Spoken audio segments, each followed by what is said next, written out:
6వ తరగతి నుండి పీజీ వరకు, అదేవిధంగా టెట్ డిఎస్సి గ్రూప్స్ పరీక్షలను దృష్టిలో పెట్టుకొని ఎన్నో జనరల్ టాపిక్స్ మీద ప్రశ్నలు అడుగుతూ ఉన్నాడు. ఈరోజు మనం చెప్పుకునేటువంటి జనరల్ టాపిక్ భూకంప.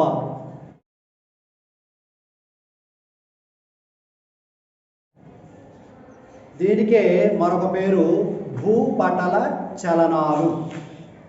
ఈరోజు మనం చెప్పుకునేటటువంటి జనరల్ టాపిక్ భూకంపాలు.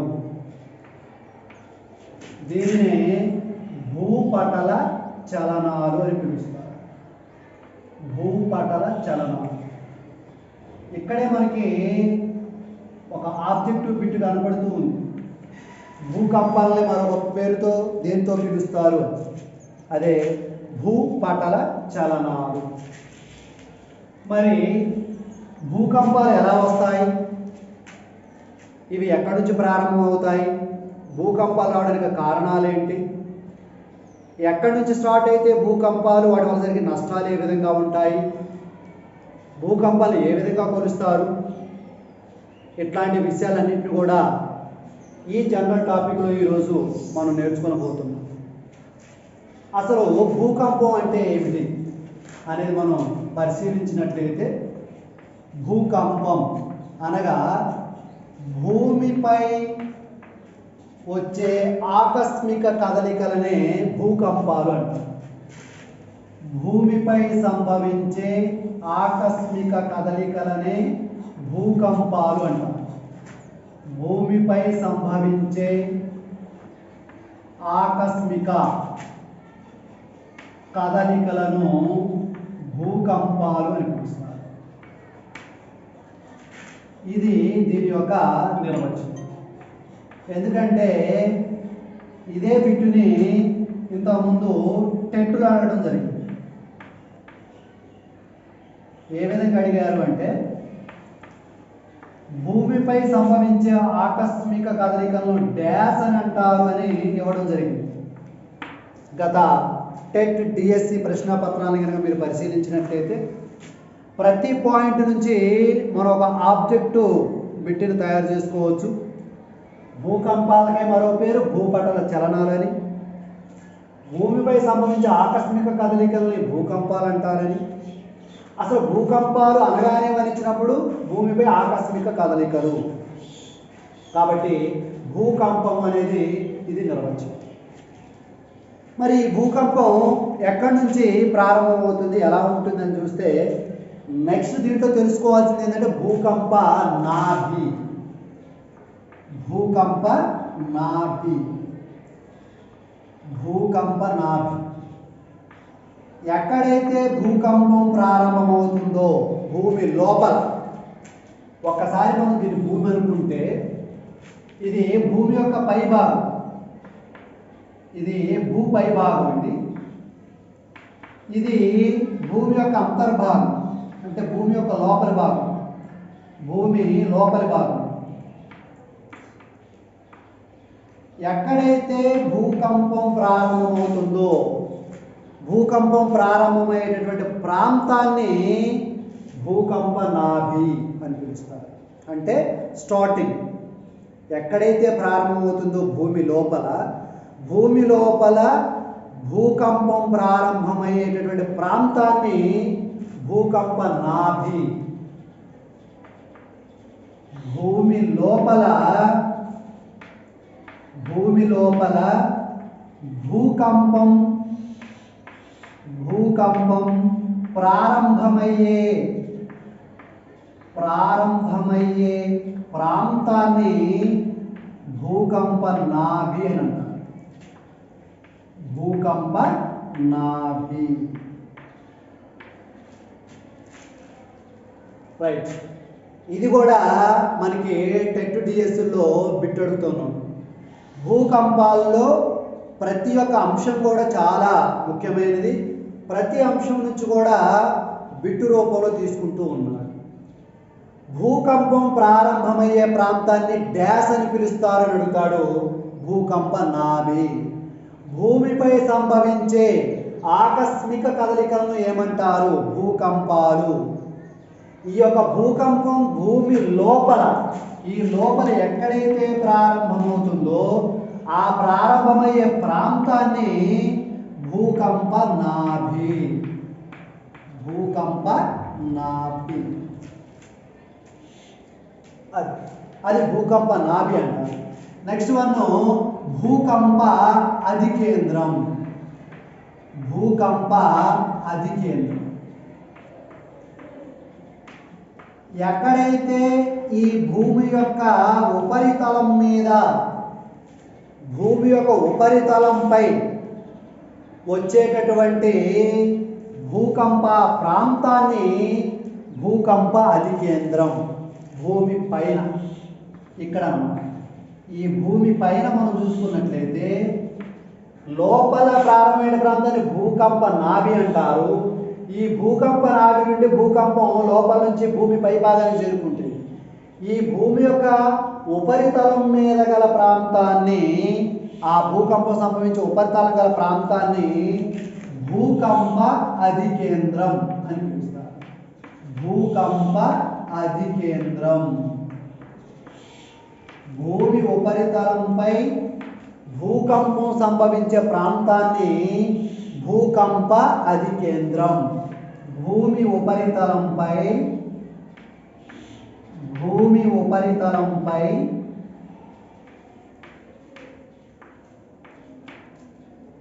సంభవించే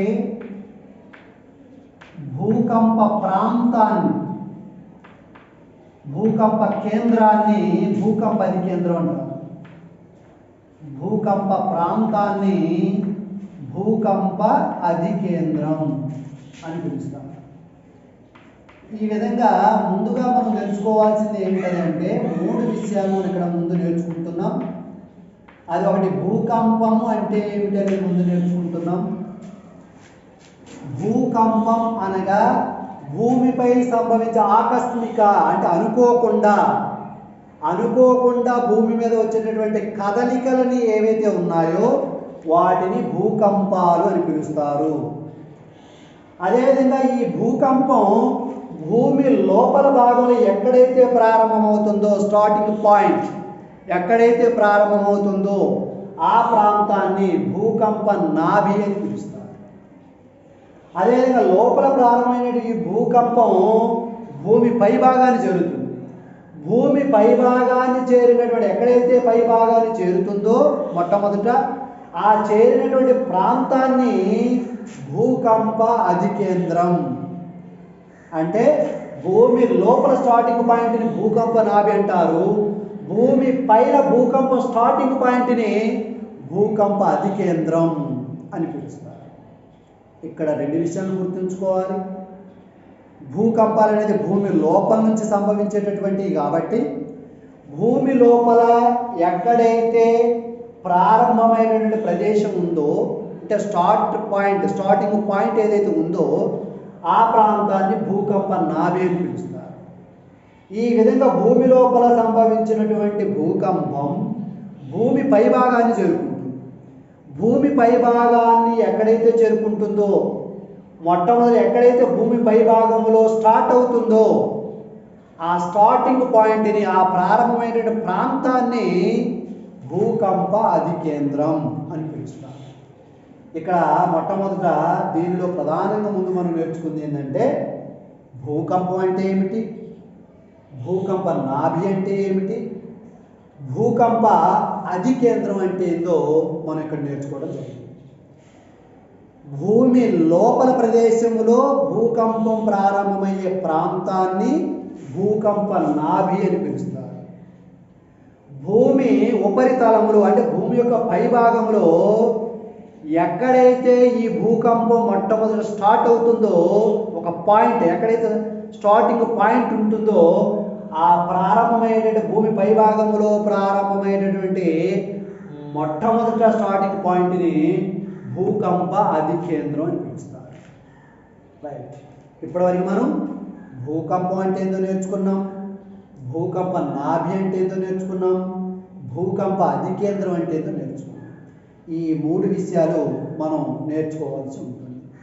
ఈ మూడిట్లో కూడా గత TET, DSC, competitive exams, groups exams అన్నిటిని మీరు పరిశీలించినట్లయితే ప్రతి దాని మీద కూడా బిట్ అడుగుతూ ఉన్నాడు. భూమి ఉపరితలం మీద భూకంపం ప్రారంభమయ్యే ప్రాంతాన్ని డ్యాష్ అని పిలుస్తారని అడుగుతాడు. భూకంప అధికేంద్రం. భూమి లోపల భూకంపం ప్రారంభమయ్యే ప్రాంతాన్ని డ్యాష్ అని పిలుస్తారు. భూకంప నాభి. అంటే భూకంపం మొట్టమొదటిగా ప్రారంభమయ్యే ప్రాంతం ఏదంటే భూకంప నాభి. భూకంపం మొట్టమొదట ప్రారంభమయ్యే ప్రాంతం ఏదంటే భూకంప నాభి. అసలు భూకంపం అంటే ఏంటంటే భూమి మీద అనుకోకుండా ఆకస్మికంగా వచ్చేటువంటి కదలికలు ఏవైతే ఉన్నాయో ఆ కదలికల్ని భూకంపము అని పిలుస్తారు. కాబట్టి ఈ మూడు విషయాలు మనం కూలంకషంగా తెలుసుకోవాలి. భూమి లోపల మొట్టమొదటి భూకంపం ప్రారంభమవుతుంది. ఆ లోపల మొట్టమొదట ఏ ప్రాంతంలో అయితే ప్రారంభమవుతుందో దాన్ని భూకంప నాభి అంటారు. ఆ విధంగా భూకంపం భూమి పై భాగాన్ని చేరుకునేసరికి పై భాగంలో ఎక్కడైతే మొట్టమొదట భూకంపం ప్రారంభమవుతుందో దాన్ని భూకంప అధికేంద్రం అంటారు. లోపల ప్రారంభమైతే భూకంప నాభి, పైన ప్రారంభమైనటువంటి స్టార్టింగ్ పాయింట్ భూకంప అధికేంద్రం. ఇది మూడు విషయాలు మనం ఇక్కడ కూలంకషంగా నేర్చుకోవడం జరిగింది. దీంట్లో భూకంపం, భూకంప నాభి, భూకంప అధికేంద్రం. మరి ఈ భూకంపాలు సంభవించేటప్పుడు ఏ విధంగా భూమి పైభాగాన్ని చేరుకుంటాయి, ఎలా ప్రయాణిస్తాయి తరంగాలు అని చూసినట్లయితే ఇక్కడ భూకంపాల యొక్క తరంగాలు మూడు రకాల తరంగాలు మనకి కనిపిస్తుంటాయి. భూకంప తరంగాలు మూడు రకాలు. భూకంప తరంగాలు మూడు రకాలు. దానిలో మొట్టమొదట మనం తెలుసుకోవాల్సింది పి తరంగాలు. వీటినే ప్రాథమిక తరంగాలు అని పిలుస్తారు. పి తరంగాలు, వీటినే ప్రాథమిక తరంగాలు. ప్రాథమిక తరంగాలు. ప్రాథమిక తరంగాలు ఏంటి? వీటి లక్షణం ఏంటి? పి తరంగాల యొక్క లక్షణం ఏమిటి అని మనం చూసినట్లయితే పి తరంగాలు ఎక్కడైతే భూకంపం వచ్చింది లేకపోతే భూకంపం త్వరలో రాబోతుంది అని తెలుసుకోవడానికి మొట్టమొదట భూమిని చేరే తరంగాలు ఏవై అంటే పి తరంగాలు. అంటే భూకంపాన్ని పలానా ప్రాంతంలో భూకంపం వస్తుంది అని అంచనా వేయడానికి తెలిపేటటువంటి తరంగాలు ఏవి అంటే పి తరంగాల ద్వారా మాత్రమే భూకంపాన్ని తెలుసుకుంటాం. అంటే భూ ఉపరితలాన్ని, భూకంపాన్ని అంచనా వేసేటటువంటి ప్రాంతాన్ని ముందుగా చేరుకునే తరంగాలు పి తరంగాలు. వీటి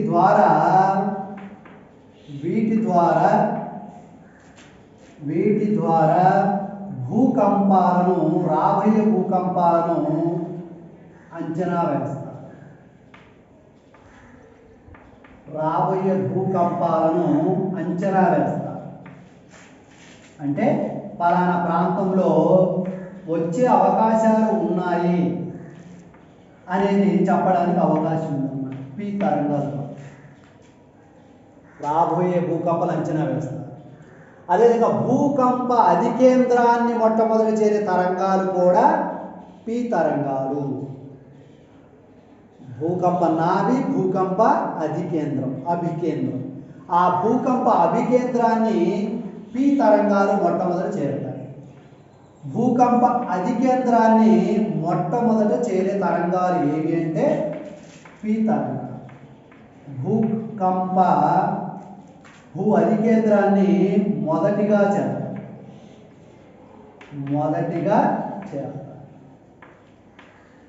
ఈ యొక్క పి తరంగం. ముందు భూకంపం అంటే ఏందో నేర్చుకున్నాం, భూకంప నాభి అంటే ఏందో నేర్చుకున్నాం, భూకంప అధికేంద్రం అంటే ఏందో నేర్చుకున్నాం. తర్వాత ఈ భూకంపాలను కలిగించే తరంగాలు మూడు రకాలు. దానిలో మొట్టమొదటి పి తరంగాలు. వీటిని ప్రాథమిక తరంగాలు అని పిలుస్తారు. వీటి ద్వారా భూకంపాలను అంచనా వేయడానికి పలానా ప్రాంతంలో భూకంపం రావచ్చు అనేటటువంటి అంచనాకి రావడానికి మొట్టమొదట పరిశీలించే తరంగాలు ఏంటంటే పి తరంగాలే. ఇవి మొట్టమొదట భూకంప అధికేంద్రాన్ని మొదలుగా చేరాలి కాబట్టి దీని ఆధారంగా భూకంపాలు తెలుసుకోవచ్చు. ఇవి ఎక్కడ ప్రారంభమైనయో కూడా తెలుసుకునే అవకాశం ఉంది. నెక్స్ట్ వన్, ఈ యొక్క పి తరంగాలు ఎటువంటి మాధ్యమం ద్వారా అయినా అంటే ఘన పదార్థాల ద్వారా అయినా ప్రయాణం చేస్తాయి, ద్రవ పదార్థాల ద్వారా అయినా ప్రయాణం చేస్తాయి. అంటే ఎటువంటి మాధ్యమం, అటు ఘన పదార్థాలు ఇటు ద్రవ పదార్థాలు. కాబట్టి ఎటువంటి మీ ఘన ద్రవ పదార్థాల ద్వారా ఈ ప్రయాణం చేస్తాయి. ఎందుకు ఈ వర్డ్ రాశారంటే ఇది ఇంతకుముందు టెట్ ఎగ్జామ్లో అడగడం జరిగింది. ఘన ద్రవ పదార్థాల ద్వారా ప్రయాణం చేస్తాయి. ఎందుకు పర్టికులర్గా ప్రతి ఒక్క పాయింట్ని ఇక్కడ మెన్షన్ చేయడం జరుగుతుందంటే వీటిలోంచి ప్రతి ఒక్క కాంపిటేటివ్ ఎగ్జామ్లో కానీ ప్రతి దానిలోంచి బిట్ అడుగుతూ ఉన్నాడు. ఒకదాని నుంచే కాకుండా రకరకాలైనటువంటి బిట్స్ అడుగుతూ ఉన్నారు. ఘన ద్రవ పదార్థాల ద్వారా ప్రయాణం చేసే భూకంప తరంగాలు ఏవి అనేటటువంటి క్వశ్చన్ అడిగింది. కాబట్టి అవి పి తరంగాల, ఎస్ తరంగాల, ఎల్ తరంగాల, ఓ తరంగాల, ఏ తరంగాల అనేది ఆప్షన్స్ ఇవ్వడం జరుగుతుంది. ఘన ద్రవ పదార్థాల ద్వారా ప్రయాణం చేసేటువంటి తరంగాలు ఏవి అంటే పి తరంగాలు. దీంట్లో కూడా పెట్టాడు ప్రాథమిక తరంగాలని వేటికి పేరు పి తరంగాలు. పి తరంగాలను ఏ పేరుతో పిలుస్తారు? ప్రాథమిక తరంగాలు. భూకంప అధికేంద్రాన్ని మొట్టమొదటి చేరే తరంగాలు ఏవి? పి తరంగాలు. అదేవిధంగా ఘన ద్రవ పదార్థాల ద్వారా ప్రయాణం చేసే తరంగాలు ఏవి? పి తరంగాలు. దీనికే మరో పేరు ప్రాథమిక తరంగాలు. కాబట్టి దీంట్లో మొట్టమొదటి నేర్చుకున్న 3 రకాల్లో పి తరంగాలు, దీనికే మరో పేరు ప్రాథమిక తరంగాలు. వీటి ద్వారా భూకంపాలని మనం అంచనా వేయడానికి అవకాశం ఉంది. పలానా ప్రాంతంలో భూకంపం సంబంధించిన అవకాశం ఉంది అని చెప్పడానికి ఇవి ఉపయోగపడతాయి. అదేవిధంగా భూకంపం ఎక్కడ ప్రారంభమైంది అని చెప్పడానికి కూడా ఈ తరంగాలు మనకు ఉపయోగపడుతూ ఉంటాయి. కానీ భూమి యొక్క అధికేంద్రాన్ని ఇవి మొట్టమొదటిగా చేరతాయి. అదేవిధంగా ఇది ఘన ద్రవ పదార్థం ద్వారా ప్రయాణం చేస్తాయి. ఇవి పి తరంగాలు గురించి. నెక్స్ట్ రెండవ తరంగాలు ఎస్ తరంగాలు. వీటినే గౌణ తరంగాలు అని పిలుస్తారు. ఎస్ తరంగాలు, దీనికే మరో పేరు గౌణ తరంగాలు అని పిలుస్తారు. ప్రతి బిట్టు మరలా ఈ వీడియో చూస్తున్నటువంటి ప్రతి ఒక్క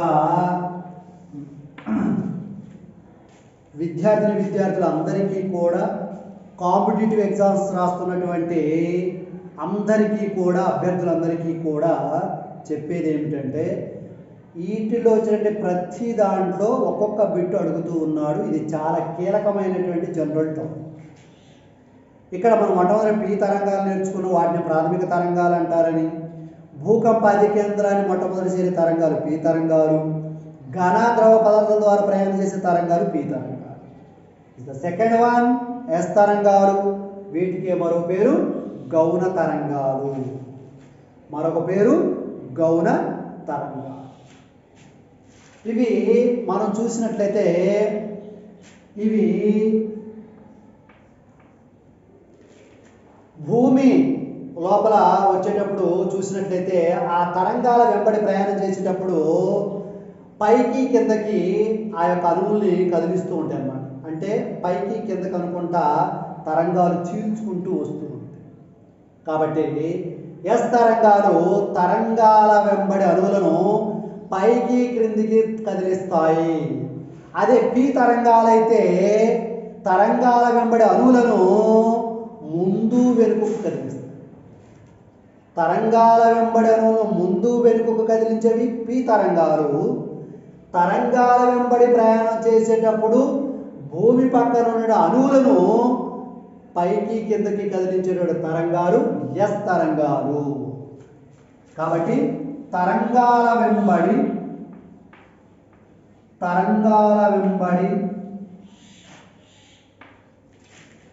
అణువులను తరంగాల వెంబడి గల అణువులను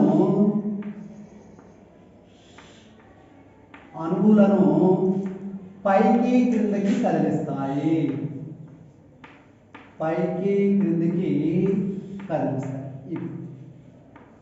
ఎస్ తరంగాలు.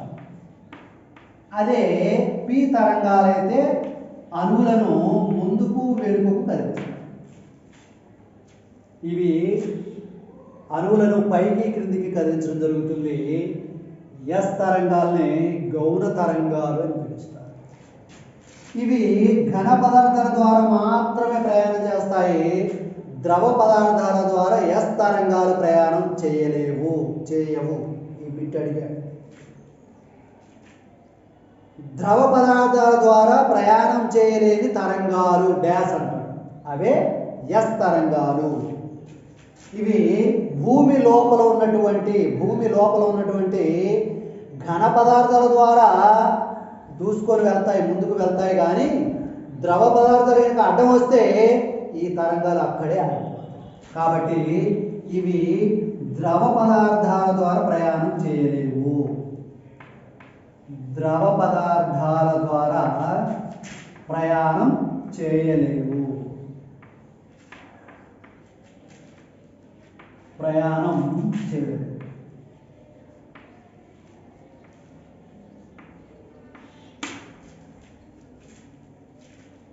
కాబట్టి గౌణ తరంగాల యొక్క లక్షణాలు ఇవి ప్రయాణంలో తరంగాల వెంబడి గల అణువుల్ని పైకి క్రిందికి కదిలిస్తాయి. అదేవిధంగా ఇవి ద్రవ పదార్థాల ద్వారా ప్రయాణం చేయవు. ఏ తరంగాలంటే ఎస్ తరంగాలు. వీటినే గౌణ తరంగాలు అని పిలవడం జరుగుతుంది. ప్రాథమిక తరంగాల్ని పి తరంగాలు అంటారు. అవి తరంగాల వెంబడి గల అణువులని ముందు వెనుకకు కదిలిస్తాయి. అటు ముందుకి ఇటు వెనుకకి కదిలిస్తాయి. ముందుకి వెనుకకి కదిలించే తరంగాలు పి తరంగాలు.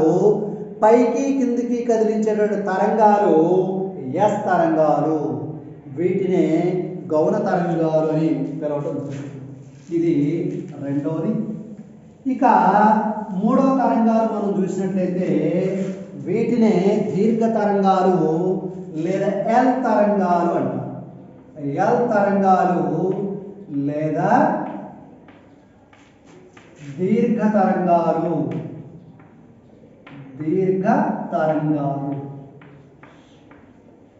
అని పిలుస్తారు. ప్రాథమిక తరంగాలు ఇస్ ద ఫస్ట్ వన్, వాటిని పి తరంగాలు అంటారు.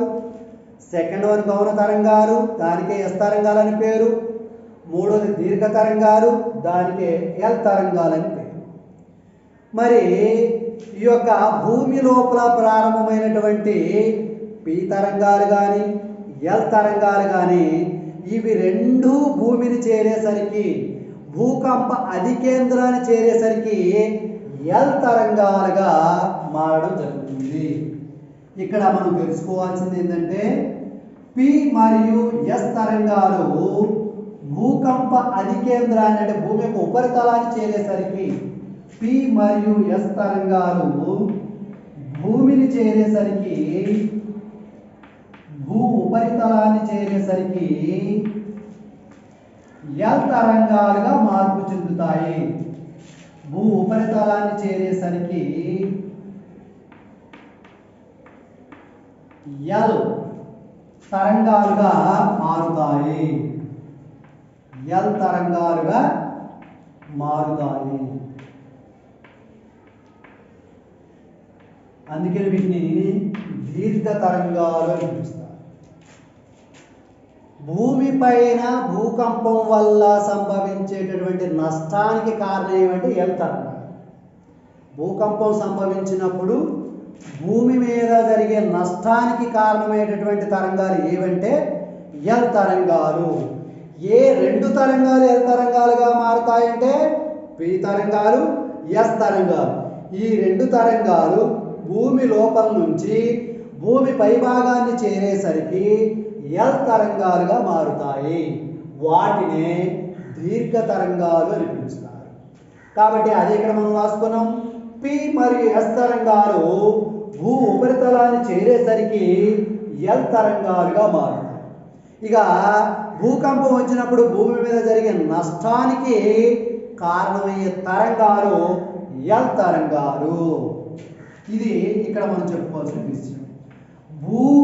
భూకంపం సంభవించినప్పుడు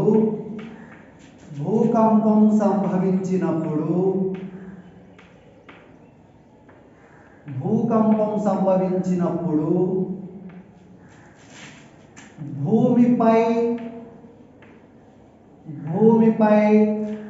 జరిగే నష్టానికి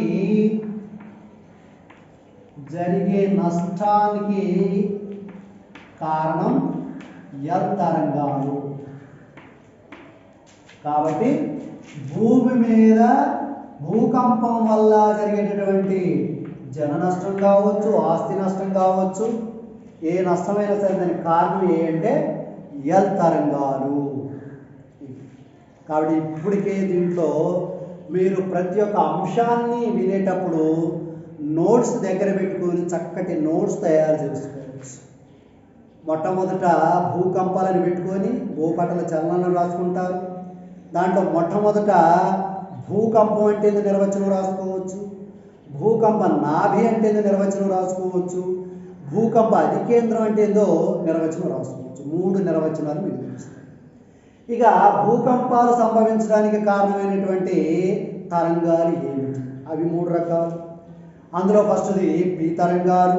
వీటిని ప్రాథమిక తరంగాలని, వాటి ఏ విధంగా ఉంటాయని రాసుకోవచ్చు. రెండోది ఎస్ తరంగాలు. వాటిని గౌణ తరంగాలు అంటారు. వాటి యొక్క లక్షణాలు ఏందో రాసుకోవచ్చు.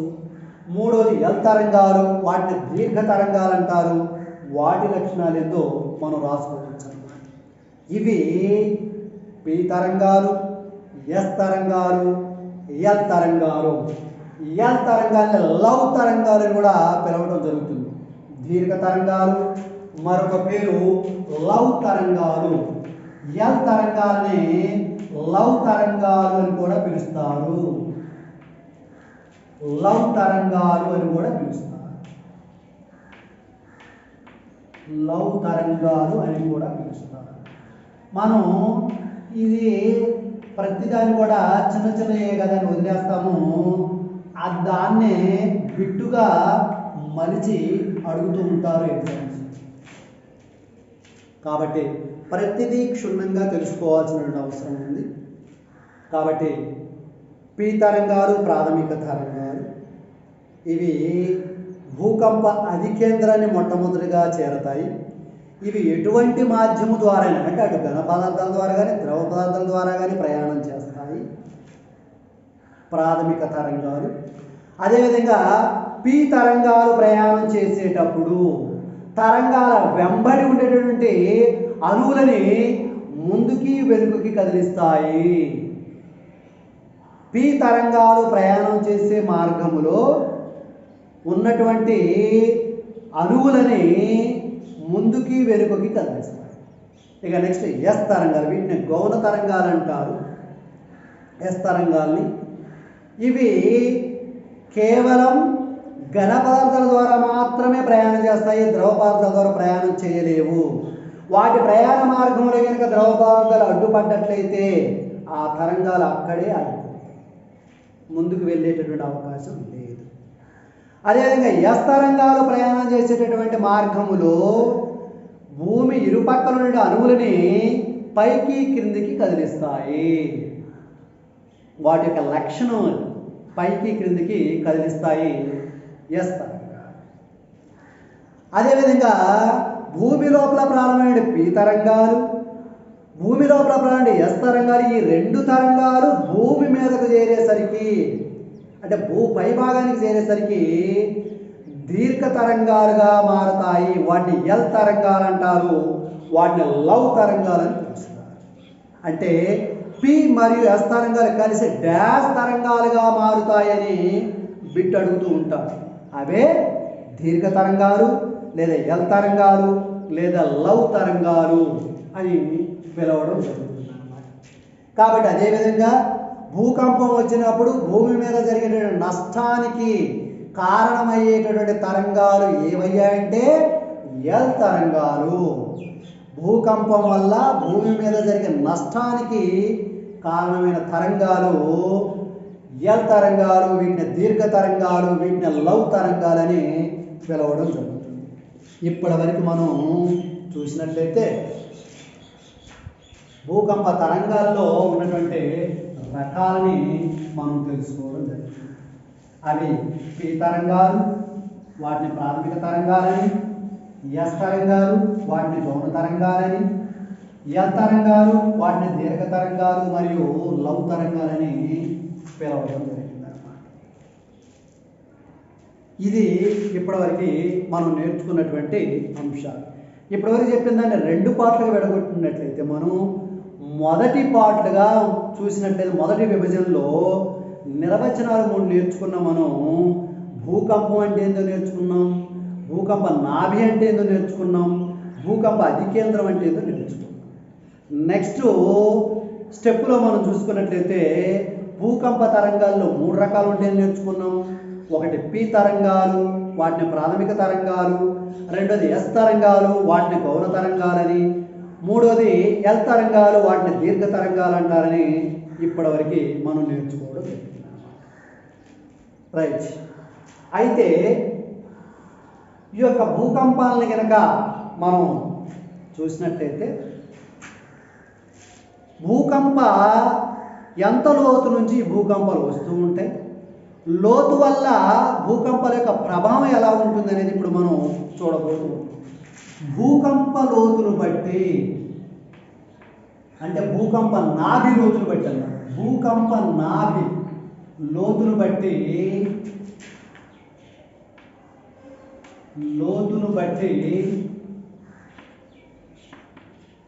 భూకంపాలు 3 రకాలు.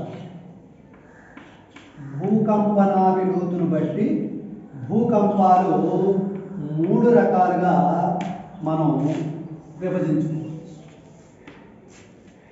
దాంట్లో మొట్టమొదటిది లోతునాభి భూకంపాలు. లోతునాభి భూకంపాలు ఇది మొట్టమొదటి. లోతునాభి భూకంపాలు అంటే ఏమిటంటే భూకంప నాభి లోతు 300 కిలోమీటర్ల కంటే ఎక్కువ లోపల నుంచి కనుక భూకంపం సంభవించినట్లయితే వాటిని లోతునాభి భూకంపాలు అని అంటారు. అది భూకంప నాభి లోతు. భూకంప నాభి లోతు 300 కిలోమీటర్ల పైన ఉన్నట్లయితే 300 కిలోమీటర్ల పైగా అంటే లోపల పైగా ఉన్నట్లయితే వాటిని లోతునాభి భూకంపాలు అని అంటారు. 300 కిలోమీటర్ల పైగా ఉన్నట్లయితే లోపల నుంచి వాటిని లోతునాభి భూకంపాలు అని అంటారు. మరి ఇంత లోతు నుంచి వచ్చిన భూకంపాల వల్ల భూమి మీద ఎలా ఉంటుంది దాని ప్రభావం అనేది మనం చూసినట్లయితే భూకంప నాభి యొక్క లోతు గనక పెరిగినట్లయితే భూమి మీద ఎక్కువ ప్రాంతం అంటే ఎక్కువ వైశాల్యంలో భూకంపం సంభవిస్తుంది. భూకంప నాభి లోతు గనక 300 కిలోమీటర్ల పైగా ఉంటే భూమిపైన సంభవించేటటువంటి పరిణామం ఏంటంటే భూమి మీద ఎక్కువ ప్రాంతంలో భూకంపం సంభవిస్తుంది. భూ ఉపరితలంపై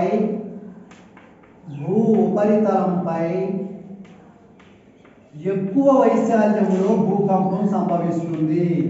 ఒకటే గుర్తు, ఎక్కువ వైశాల్యంలో భూకంపం వస్తుంది. భూకంప నాభి లోతు కనుక ఎక్కువ ఉన్నట్లయితే భూమి మీద భూకంపం సంభవించేట ప్రాంతం పెరుగుతుంది. అంటే ఎక్కువ ప్రాంతంలో భూకంపం వస్తుంది. వాటినే లోతునాభి భూకంపాలు అని పిలుస్తారు. వాటినే లోతునాభి భూకంపాలు 300 కిలోమీటర్లు పైన 300 కిలోమీటర్లు పైన భూకంప నాభి లోతు నుంచి వచ్చినటువంటి భూకంపాలని లోతునాభి భూకంపాలు ఎవరు పిలుస్తారు?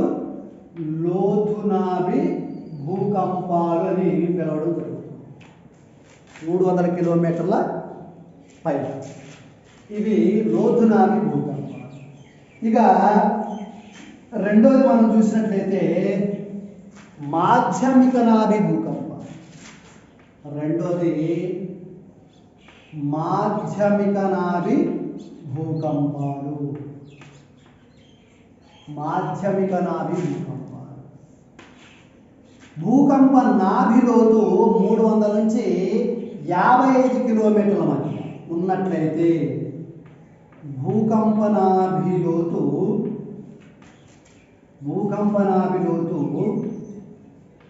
300 నుండి 55 కిలోమీటర్ల మధ్య ఉన్నట్లయితే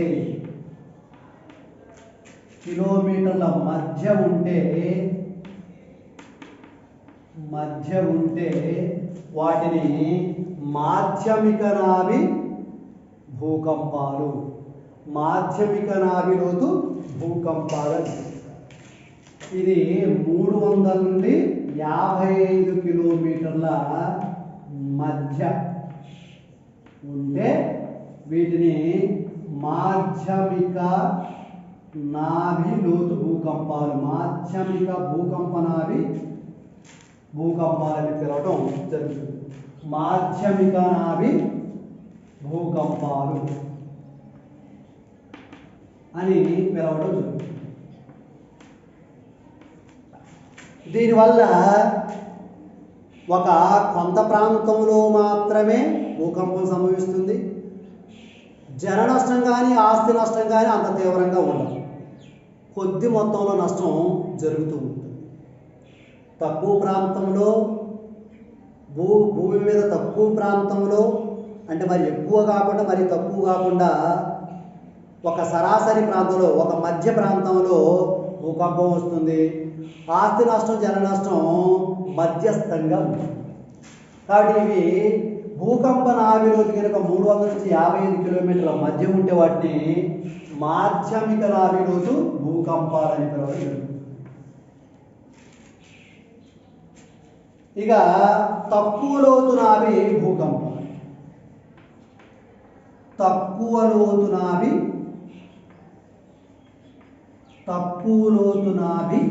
భూకంపాలు. తక్కువ లోతు నాభి భూకంపాలు. ఇది చూసినట్లయితే భూకంప నాభి లోతు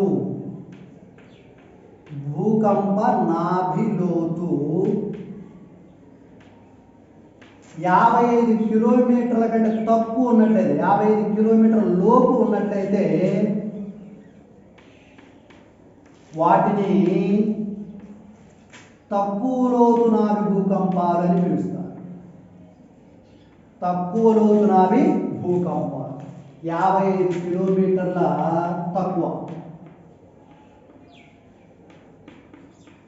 తక్కువ ఉన్నట్లయితే వాటిని తక్కువ లోతు నాభి భూకంపాలు అని పిలవడం జరుగుతుంది. మరి దీనివల్ల తక్కువ లోతు నాభి భూకంపాల వల్ల భూమి ఉపరితలం మీద జరిగేటటువంటి పరిణామం ఏమిటని చూసినట్లయితే తక్కువ లోతు నాభి భూకంపాల వల్ల భూమి మీద విపరీతమైనటువంటి నష్టం సంభవిస్తుంది.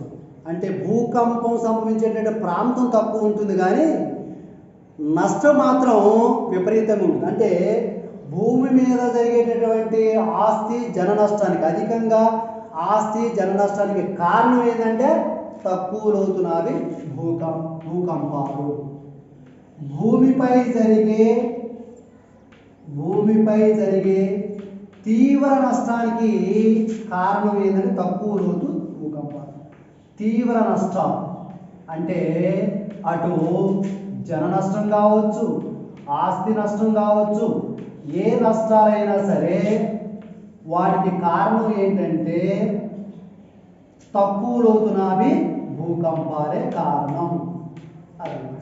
అంటే భూకంపనాభిలోతు పెరిగినట్లయితే ఎక్కువ ప్రాంతంలో భూకంపం వస్తుంది, నష్టం తక్కువగా ఉంటుంది. తక్కువ లోతు నాభి భూకంపాలైతే తక్కువ ప్రాంతంలో భూకంపం వస్తుంది కానీ తీవ్ర నష్టం సంభవిస్తుంది. అంటే విపరీతమైనటువంటి నష్టం, అంటే విపరీతమైనటువంటి బిల్డింగులు కూలిపోవడం కావచ్చు, అదేవిధంగా ఎక్కువ మంది జన నష్టం జరగవచ్చు. దానికి కారణం ఏంటంటే తక్కువ లోతు నాభి భూకంపాలు. ఇవి 3 రకాలు: లోతునాభి భూకంపాలు, మాధ్యమిక నాభి లోతు భూకంపాలు, తక్కువ లోతునాభి భూకంపాలు. ఇవి 3 రకాలు. 300 కిలోమీటర్ల పైన ఉన్నట్లయితే భూకంప నాభి లోతు 300 కిలోమీటర్ల పైన ఉంటే లోతునాభి భూకంపాలు. భూకంప నాభి లోతు 300 నుంచి 55 కిలోమీటర్ల మధ్య ఉన్నట్లయితే అవి మాధ్యమిక నాభి లోతు భూకంపాలు. 55 కిలోమీటర్లు తక్కువ భూకంప నాభి లోతు 55 కిలోమీటర్ల కంటే తక్కువ ఉన్నట్లయితే వాటిని లోతు నాభి భూకంపాలు, తక్కువ లోతు నాభి భూకంపాలు అని పిలుస్తారు. భూమి మీద ఎక్కువ ప్రదేశంలో గనక భూకంపం వచ్చినట్లయితే దాన్ని ఏమని పిలుస్తారు? దానికి కారణం ఏంటంటే ఎక్కువ లోతు నాభి భూకంపాల వల్ల భూమి మీద ఎక్కువ ప్రాంతంలో భూకంపం సంభవిస్తుంది. భూమి మీద జరిగేటటువంటి విపరీతమైన ఆస్తి జన నష్టానికి కారణం ఏ భూకంపాలంటే తక్కువ లోతు నాభి భూకంపాలు. తక్కువ లోతు నాభి భూకంపాలని వేటి పిలుస్తారు అంటే భూకంప నాభి లోతు 55 కిలోమీటర్ల లోపు ఉన్నట్లయితే ప్రతి బిట్టు ఇంపార్టెంట్. మీరు ఒక్కసారి కాంపిటేటివ్ ఎగ్జామ్స్ కానీ, టెట్ కానీ, డిఎస్సి కానీ, వివిధ రకాల పోటీ పరీక్షలు ఏవైనా చూడండి, ఈ యొక్క భూకంపాల మీద ప్రతి దాని మీద కూడా బిట్టు అడుగుతూ ఉన్నారు. అందుకనే 300 కిలోమీటర్ల పైన భూకంప నాభి లోతు వాటి డ్యాష్ అని పిలుస్తారు, లోతు నాభి భూకంపాలు. భూకంప నాభి లోతు 355 కిలోమీటర్ల మధ్య ఉంటే వాటిని మాధ్యమిక నాభి లోతు భూకంపాలు అంటారు. భూకంప నాభి లోతు 55 కిలోమీటర్ల కంటే తక్కువ ఉన్నట్లయితే వాటిని తక్కువ లోతు నాభి భూకంపాలు అని పిలుస్తారు. భూ ఉపరితలంపై ఎక్కువ వైశాల్యములో భూకంపం సంభవించడానికి కారణమైనటువంటి భూకంపాలు ఏవి అంటే ఎక్కువ లోతు నాభి భూకంపాలు. ఎక్కువ భూకంప నాభి లోతు భూకంపాల వల్ల భూ ఉపరితలంపై ఎక్కువ ప్రాంతంలో భూకంపం సంభవిస్తుంది. భూ ఉపరితలంపై అధికమైనటువంటి ఆస్తి జన నష్టానికి కారణమైనటువంటి భూకంపాలు తక్కువ నాభి లోతు భూకంపాలు. ఈ యొక్క తక్కువ లోతు నాభి భూకంపాల వల్ల భూమి మీద, భూ ఉపరితలం మీద అధికమైనటువంటి జన నష్టం, ఆస్తి నష్టం సంభవిస్తుంది. ఇవి తక్కువ లోతు నాభి భూకంపాలు. ఇప్పటివరకు మనం 3 రకాలుగా చెప్పుకుంటూ వచ్చాం. 3 నిర్వచనాలు చెప్పుకున్నాం. అదేవిధంగా తరంగాలలో ఉన్నటువంటి రకాలు 3 రకాలు చెప్పుకున్నాం. అదేవిధంగా భూకంపనాభి లోతును బట్టి ఏ విధంగా ఉంటుందనేది ఇక్కడ చెప్పుకోవడం జరిగింది. మరి అసలు భూకంపాలు సంభవించడానికి కారణాలు, అసలు ఎందుకు సంభవిస్తున్నాయి భూకంపాలని మనం చూసినట్లయితే భూకంపాలు సంభవించడానికి కారణాలు కొన్ని కారణాలు. భూకంపాలు సంభవించడానికి కారణం ఇవి కూడా కొన్ని భూకంపాలు రావడానికి ప్రధాన కారణాలుగా మనం చెప్పుకోవచ్చు. ప్రధానంగా అగ్నిపర్వతాలు విస్ఫోటనం వలన, అగ్నిపర్వతాలు విస్ఫోటనం వలన, విస్ఫోటనం వలన ఫస్ట్ పాయింట్. అదేవిధంగా రెండోది మనం చూసుకున్నట్లయితే భూమి లోపల అంతర్భూజలం, అంటే భూమి లోపల ప్రవహించేటటువంటి జలం ఏదైతే ఉందో ఆ జలం ప్రవేశించినప్పుడు జరిగిన కొన్ని సర్దుబాట్ల వల్ల భూ అంతర్భూజలం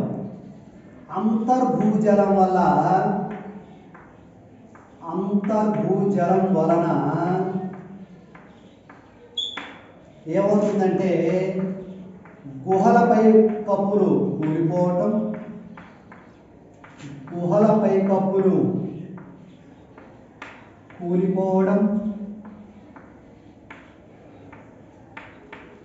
అదేవిధంగా గనులపై కప్పులు కూలిపోవడం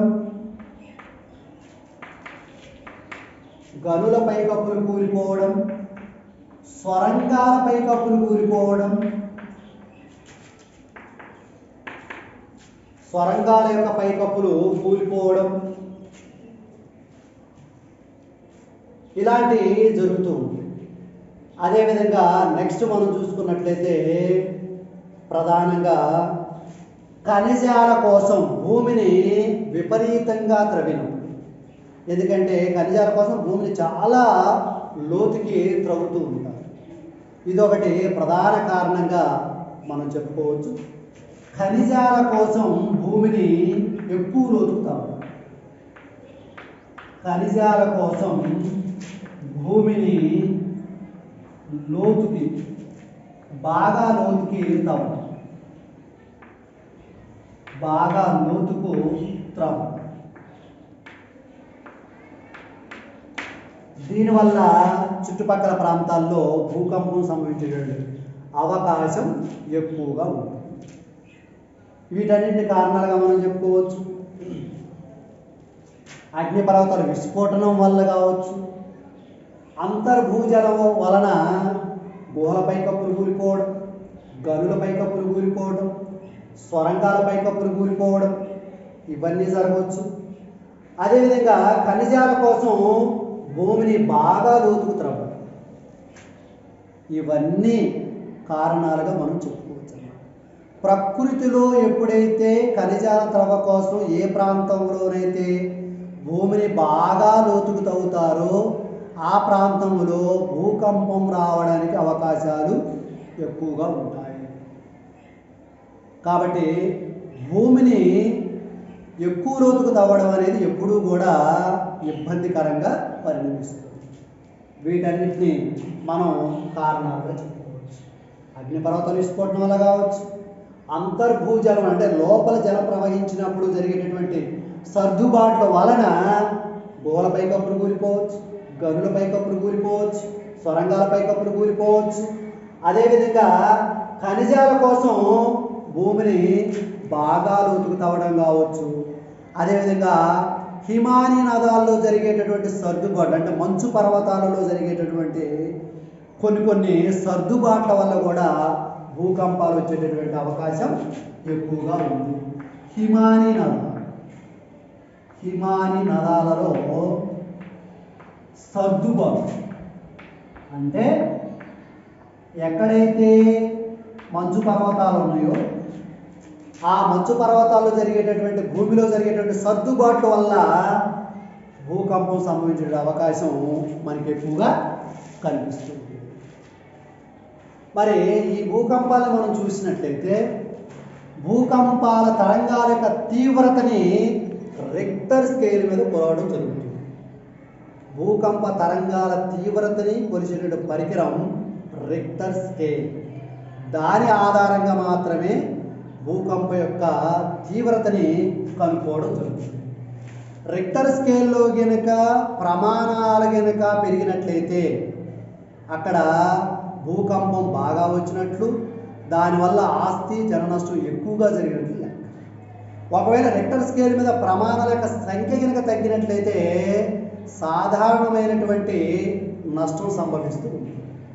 కాబట్టి భూకంప తరంగాల యొక్క తీవ్రతను కొలిచే పరికరం ఏదంటే Richter scale is the very important bit. దీన్ని బాగా టెట్ డిఎస్సి కాంపిటేటివ్ ఎగ్జామ్స్లో అడుగుతూ ఉంటాడు. రిక్టర్ స్కేల్ అంటే భూకంప తరంగాల యొక్క తీవ్రతను కొలిచే పరికరం రిక్టర్ స్కేల్.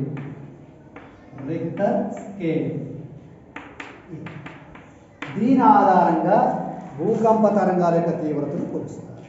ఇప్పటివరకు మనం మళ్ళా మొదటి నుంచి చూసుకున్నట్లయితే మొట్టమొదటి మనం 3 నిర్వచనాలు తెలుసుకున్నాం. భూకంపం అంటే ఏంది, భూకంప నాభి అంటే ఏంది, భూకంప అధికేంద్రం అంటే ఏంది. తర్వాత సెకండ్ స్టెప్పులో భూకంపాలు సంభవించడానికి కారణమైన తరంగాలు ఏంటి, అవి 3 రకాలు. పి తరంగాలు, వీటిని ప్రాథమిక తరంగాలు అంటారు. రెండోది ఎస్ తరంగాలు, వీటిని గౌణ తరంగాలు అంటారు. మూడోది ఎల్ తరంగాలు, వీటిని దీర్ఘ తరంగాలు లేదా లవ్ తరంగాలు అని పిలుస్తారు. 3 రకాలు మనం నేర్చుకున్నాం. మరి భూకంపన ఆవిరోతును బట్టి భూకంపాలని 3 రకాలుగా విభజించవచ్చు. అది 300 కిలోమీటర్ల కంటే భూకంపన ఆవిలోతు 300 కిలోమీటర్ల కంటే ఎక్కువ ఉంటే వాటిని లోతునాభి భూకంపాలు అంటారని. దీనివల్ల ఏంది, భూమిపైన భూకంపం సంభవించేటువంటి ప్రాంత వైశాల్యం పెరుగుతుంది. ఎక్కువ వైశాల్యంలో భూకంపం రావడానికి కారణం లోతునాభి భూకంపాలు.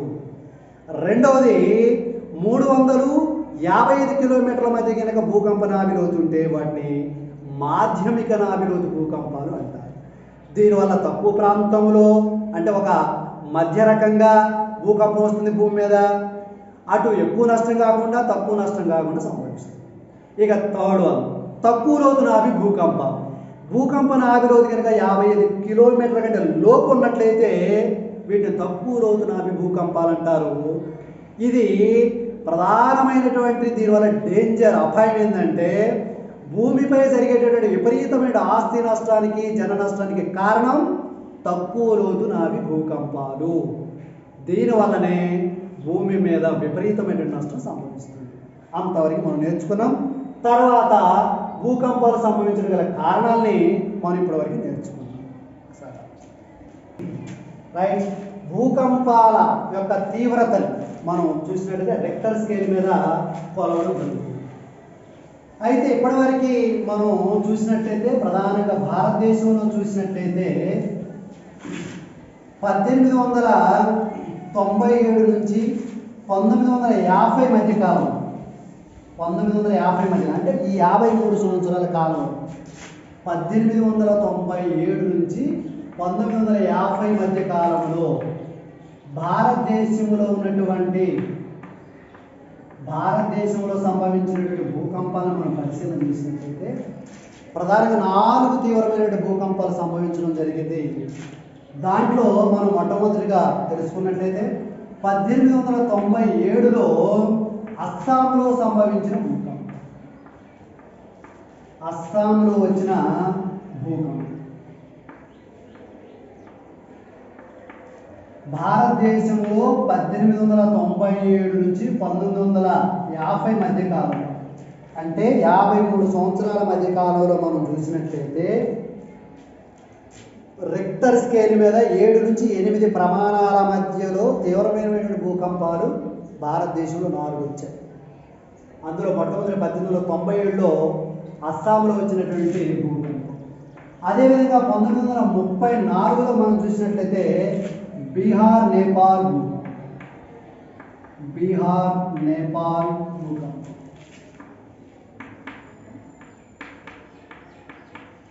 అదేవిధంగా 1993లో మనం చూసినట్లయితే మహారాష్ట్రలోని లాటూర్ భూకంపం. దాన్ని లాతూర్ అని కూడా అంటారు.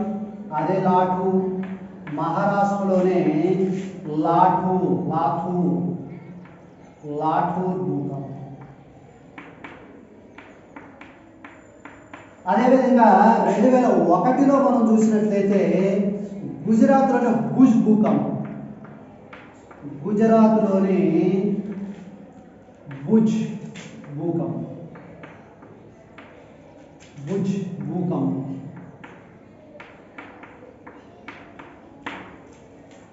ఇవి 1897 నుంచి 1950 మధ్య కాలంలో రిక్టర్ స్కేల్ మీద భూకంప తరంగాల తీవ్రతను కొలిచేటటువంటి పరికరం. రిక్టర్ స్కేల్ పై 7 నుంచి 8 ప్రమాణాల మధ్యలో 7 నుంచి 8 ప్రమాణాల మధ్యలో భూకంపాలు రావడం. ఆ మధ్య వస్తే తీవ్రమైనటువంటి భూకంపాలు మనం పరిగణించవచ్చు. అలాంటి భూకంపాలు 1897లో అస్సాంలో వచ్చింది, 1934లో బీహార్ నేపాల్ భూకంపం వచ్చింది, 1993లో మహారాష్ట్రలోని లాటూర్ భూకంపం వచ్చింది, 2001లో గుజరాత్లోనే భుజ్ భూకంపం.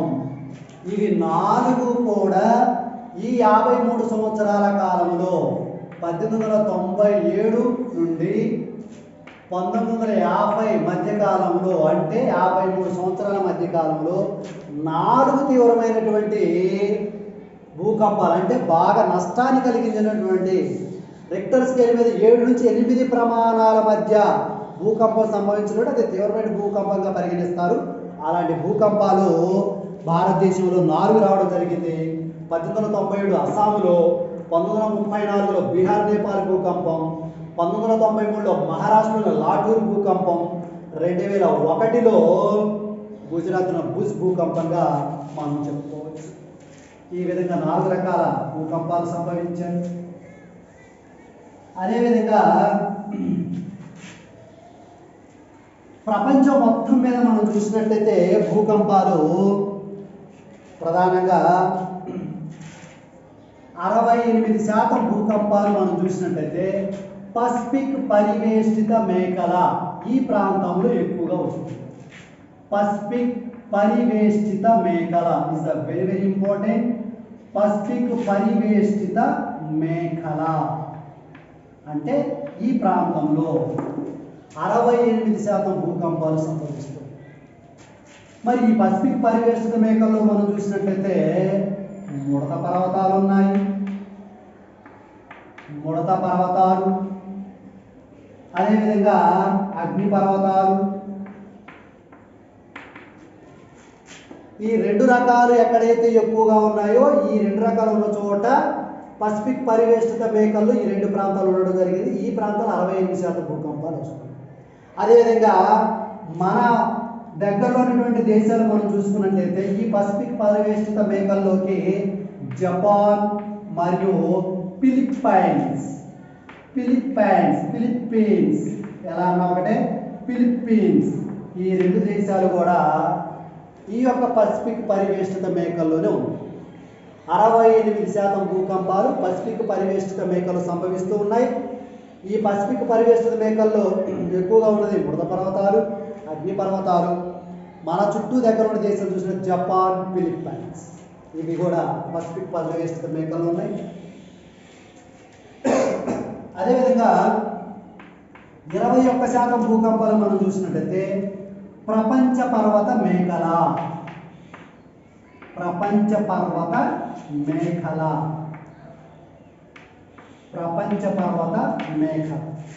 ఇక ఇక్కడ చూసినట్లయితే ప్రధానంగా ఆల్ప్స్ పర్వతాలు,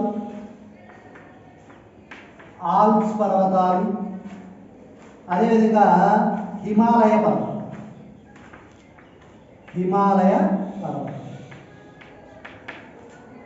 ఈ 2 పర్వతాలు ప్రపంచ పర్వత మేఖల్లో ఉంది. కాబట్టి ఇక్కడ ఈ ప్రాంతాల్లో మనం చూసుకుంటే 21% భూకంపాలు సంభవిస్తూ, 68% భూకంపాలు పసిఫిక్ పరివేష్టిత మేఖల. దీంట్లో ఉన్నటువంటి ప్రాంతాలు మనం చూసుకున్నట్లయితే మృత పర్వతాలు కావచ్చు, అగ్ని పర్వతాలు కావచ్చు. మన దేశం పక్కన ఉన్నటువంటి చూసినట్లయితే ఆసియాఖండంలో చూసినట్లయితే జపాన్, ఫిలిప్పీన్స్, ఈ దేశాలు కూడా ఈ యొక్క 68% పసిఫిక్ పరివేష్టిత మేఖల్లో ఉండటం జరిగింది. హిమాలయ పర్వతాలు అన్నీ కూడా ప్రపంచ పర్వత మేఖల్లో ఉన్నాయి. ఇక్కడ 21% భూకంపాలు సంభవిస్తూ ఉంది. మిగతా శాతం భూకంపాలన్నీ కూడా ప్రపంచంలో వివిధ ప్రాంతాల్లో భూకంపాలు సంభవించే ప్రాంతాలుగా మనం చెప్పుకోవచ్చు. ఇది వివిధ ప్రాంతాలలో భూకంపాలు సంభవించే ప్రాంతాలుగా మనం చెప్పుకోవచ్చు అన్నమాట. అయితే మనం వీటిని పరిశీలించినట్లయితే మరి భూమి మీద సంభవించే ఆకస్మిక కదలికలు మనం భూకంపము అని చెప్పుకున్నాం. మరి అలా కాకుండా సముద్రం భాగములో, అంటే సముద్రం యొక్క ఉపరితలం మీద సంభవించే ఆకస్మిక కదలికల్ని సునామీ అని పిలుస్తారు. ఏమని పిలుస్తారు? సునామీ. భూమి మీద అయితే భూకంపం, భూమికి సంబంధించి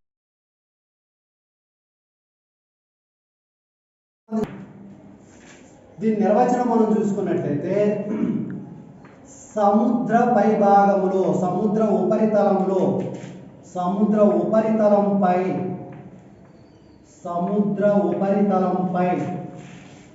సంభవించే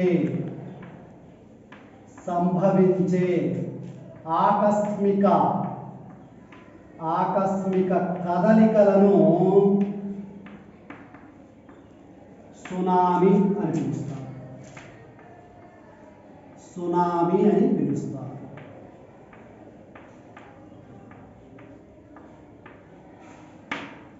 చాలా మంది సునామీ అనగానే ఒకటే పెద్ద పెద్ద అలలు అటు నుంచి ఇటు నుంచి అలలు వస్తాయని మనం అనుకుంటాం. కానీ వచ్చేది ఒకటే అల. సునామీ ద్వారా వచ్చేటువంటి అల ఒకటి. కానీ ఆ అల యొక్క తరంగ దైర్ఘ్యం అంటే దాని యొక్క పొడవు మనం చూసుకున్నట్లయితే ఆ యొక్క తరంగం యొక్క దైర్ఘ్యం అంటే ఆ తరంగం యొక్క పొడవు 200 కిలోమీటర్లు. సునామీ ద్వారా వచ్చిన తరంగ దైర్ఘ్యం ఏదైతే ఉందో ఆ అల యొక్క తరంగ దైర్ఘ్యం ఎంత ఉంటుందంటే 200 కిలోమీటర్లు. ఆ యొక్క అల తరంగ దైర్ఘ్యం మనం జనరల్గా చెప్పుకున్నట్లయితే దాని యొక్క పొడవు అంటే వచ్చేటటువంటి బారుగా మనం చెప్పుకోవచ్చు. అది 200 కిలోమీటర్లు దూరం ఉంటుంది. కానీ ఇది వచ్చేటువంటి విధానం ఉంది చూశారు. ఈ యొక్క అల స్పీడ్ మనం చూసినట్లయితే గంటకి 800 కిలోమీటర్ల స్పీడ్తో వస్తుంది. అందుకనే కన్ను మూసి తెరిచే లోపల సునామీ ముంచెత్తుతుంది అనమాట. అది అంచనా వేయలేం. విత్ ఇన్ సెకండ్స్లో సునామీ ముంచెత్తుతుంది.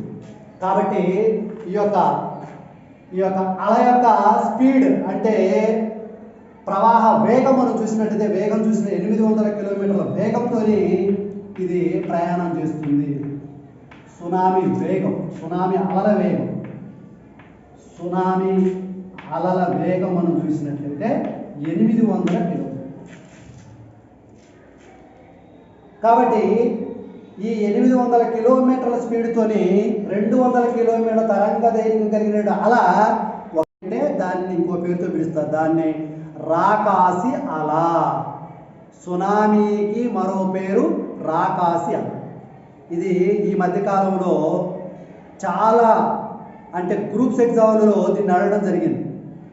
సునామీనే మరో పేరుతో దేంతో పిలుస్తారు అంటే రాకాసి అల. కాబట్టి దీన్ని రాకాసి అలగా పిలుస్తారు. రాకాసి అల. మరి ఎందుకు తీవ్ర నష్టం సంభవిస్తుందంటే అది దాని యొక్క వేగమే ఉంది. 800 కిలోమీటర్లు గంటకు 800 కిలోమీటర్లతోని స్పీడ్తో ఇది వస్తూ ఉంటుంది అల. దాని యొక్క తరంగ దైర్ఘ్యం అంటే దాని యొక్క బారు చూసుకున్నట్టయితే 200 కిలోమీటర్లు. అంటే 200 కిలోమీటర్ల తరంగ దైర్ఘ్యం ఉన్నటువంటి అల 800 కిలోమీటర్ల స్పీడ్తోని వచ్చి దాని చుట్టూ ఉన్నటువంటి ప్రాంతాలన్నింటినీ కూడా ముంచెత్తుతుంది. అందుకని దీన్ని రాకాసి అలగా పిలవడం జరుగుతుంది. కాబట్టి ఈ మధ్య కాలంలో ఇలాంటి సునామీలు చాలా వస్తున్నాయి. సునామీలు రావడానికి భూకంపాలే కారణమని ఈ మధ్యన శాస్త్రవేత్తలు నిర్ణయించడం జరిగింది. ఆ చుట్టుపక్కల ప్రదేశాల్లో కనుక భూకంపాలు సంభవించేటువంటి ప్రాంతం కనుక ఎక్కువగా ఉన్నట్లయితే అక్కడ ఉన్నటువంటి సముద్రంలో సునామీ వచ్చే అవకాశం ఎక్కువగా ఉంది. ఎందుకు అంటే ఆ ప్రాంతంలో భూకంపం అంటే సముద్ర గర్భంలో కూడా కొన్ని సర్దుబాట్లు జరిగే అవకాశం ఉంటుంది. ఎందుకంటే చుట్టూ ఉన్నటువంటి ప్రాంతం భూకంప ప్రాంతం అనుకోండి, సముద్రం లోపల కూడా కొన్ని సర్దుబాట్లు జరిగి ఇలాంటి సునామీలు వచ్చేటువంటి అవకాశం ఎక్కువగా ఉంటుంది. కాబట్టి భూమి ఉపరితలం మీద వస్తే భూకంపం అని పిలుచుకున్నాం. సముద్ర ఉపరితలం మీద వస్తే దాన్ని సునామీ అని పిలుచుకున్నాం. సునామీ యొక్క అలల తరంగ దైర్ఘ్యం 200 కిలోమీటర్లు. సునామీ అలల ప్రయాణ వేగం గంటకు 800 కిలోమీటర్లు. సునామీని రాకాసి అలని పిలుస్తారు. ఇది సునామీ గురించి మనం బ్రీఫ్గా చెప్పుకోవడం జరిగిందనమాట. రైట్. మరి ఇంతకుముందు చెప్పుకున్నాం రెక్టర్ స్కేల్ మీద భూకంప తరంగాల తీవ్రతను కొలుస్తారు అని. అదేవిధంగా భూకంప తరంగాల యొక్క కదలికను కానీ భూకంప తరంగాల్ని కనుక్కునేది కానీ తెలిసేది సిస్మోగ్రాఫ్. ఏంటది? సిస్మోగ్రాఫ్. ఇది తీవ్రతను గమనించదు, కేవలం ఆ భూకంపాల యొక్క వివరణ మాత్రమే ఇవ్వగలదు. సిస్మోగ్రాఫ్ ప్రమాణాలను తెలియజేసి, అంటే తీవ్రతను తెలియజేసేదో రిక్టర్ స్కేల్ మీద, భూకంపాల యొక్క విధి విధానం కానీ లేకపోతే దాన్ని తరంగ రూపంలో తెలియజేయటం కానీ, అంటే ఒక గ్రాఫ్ రూపంలో వచ్చేటట్లుగా తెలియజేయటం కానీ మనం చూసినట్లయితే దాన్ని సిస్మోగ్రాఫ్ ద్వారా కొలవడం జరుగుతుంది.